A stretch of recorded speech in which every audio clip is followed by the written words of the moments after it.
Really excited to have Brita Horn on with me. Brita's been a friend for a long time. She's a fire chief. She's good at putting out fires, and boy, do we have one with the Colorado GOP. Brita, welcome to the show. Thanks for having me, Heidi. You know, you've been on the front lines of politics for a long time. We've been hanging out at GOP meetings for years together. I want to hear your take on what's happening right now and how we can potentially get things back on track so we can focus on winning elections in just over 100 days. It's time for a change. We need to make sure we get that change. And because of that, I'm stepping up. I'm raising my hand, and I'm running for the state GOP chair when it becomes available this weekend. And a hat tip to Todd, because he definitely was saying we do have a fire to put out, because we have a problem. We don't have the support or the funding or the plan for our Republican candidates to win.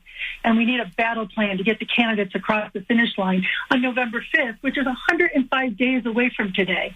And I have that big red toolbox filled with skills and tactics and people to meet the needs to support our candidates and unite the party. That's why I'm putting my name in the hat.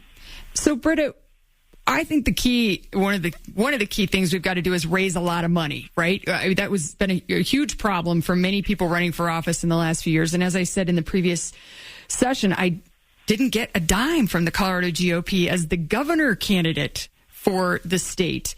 And that was under different leadership. That was Christy Burton Brown running the party, and she had her reasons for doing that. And I'm not sure which candidates got the funding.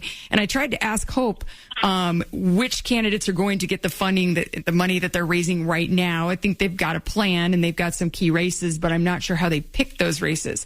So how are you going to approach the money side of the equation? Well, it's the first piece you have to do. You have to have robust fundraising.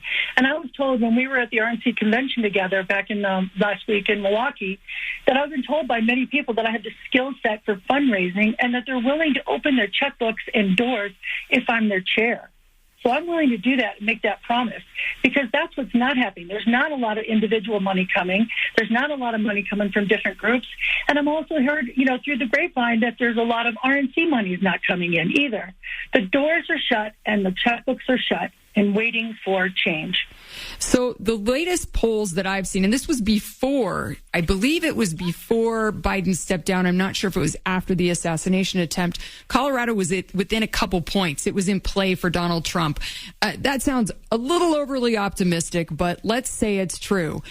That has to lead to wins down ballot, too, so that we prevent a supermajority at the Capitol. We get John Fabricatore and Gabe and both Jeffs and Lauren, everybody across the finish line so that we hold the House. So what is your plan on activating these certain races? Are you going to focus, if you're elected chair and things go down this weekend? I mean, we've got to assume a lot of things in order to that happen. But what is your plan to help candidates? Like, how are you going to pick and choose? How are you going to allocate resources? Well, I think it's exactly what, another piece on my platform is really effectively supporting our candidates. And they're not receiving the data that they need or the volunteers that they need. So I've been talking to a lot of different data companies, and they're waiting for the successful transition this weekend. And then there's networks of volunteers around the state that can join in and unite and get this party to work. So these pieces are there, and they just need to be activated. And we're not seeing that happen. There's not been that focus. We talk about strategic long-term plans and operational plans and even quick battle plans. And we need to adapt and pivot and overcome all of them. And Heidi, did you know that the ballots drop on October 18th? That's 88 days away. Yeah, that's 88 days. And here we are messing around, having meetings and figuring out who our chair is, who our leadership is, which candidates we're going to support. And, I wish this wasn't happening right now. I wish we were all focused on winning elections 88 days from now. But let's get it done. Let's get it resolved. If the vote doesn't go the way that you and Todd and some others want on Saturday, are you guys going to stand down? Are you going to put another push for August 31st? What is that going to look like? And I think that's something that's still on the table, and we're going to be figuring out as we watch Saturday unfold. But I know there's no way we can stand down. You're absolutely right. We are within the margin of error for winning for Trump and our President Trump, which we want as our candidate. And so to get those down-ballot people, we need to get the boots on the ground working. I was talking to one of the CD candidates and looking for support and getting his support, and he made a joke about it a couple of days ago, and he said, He's like, the whole party and the whole state party and what's going on with the GOP is, he's called it a dumpster fire. And I said, a dumpster fire? I wish it was a dumpster fire. And he's laughing. He goes, what do you mean? Because a dumpster fire, you just show up, roll in, surround and drown, and you put the fire out.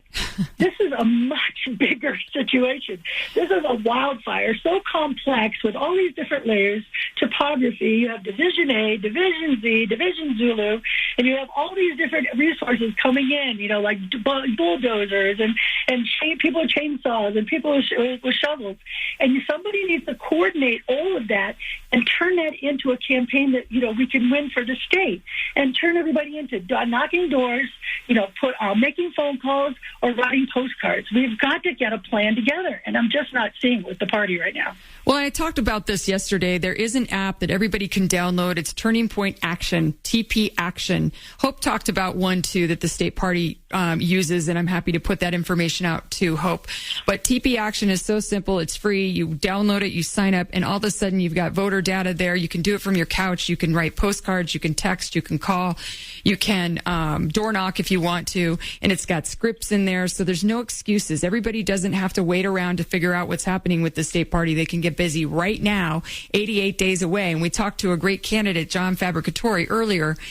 That's one candidate that everybody could get on board, download the app, and start door knocking and calling for. So, Brita, thank you for coming on. I know you have a great passion and love for this state, and let's see what happens Saturday.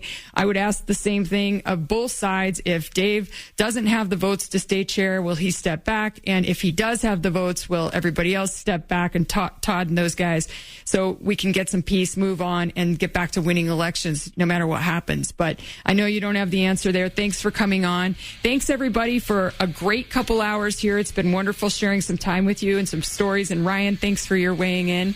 I will see you on Friday. This is Heidi Ganal, stepping in for Dan Caplis. Have a great day.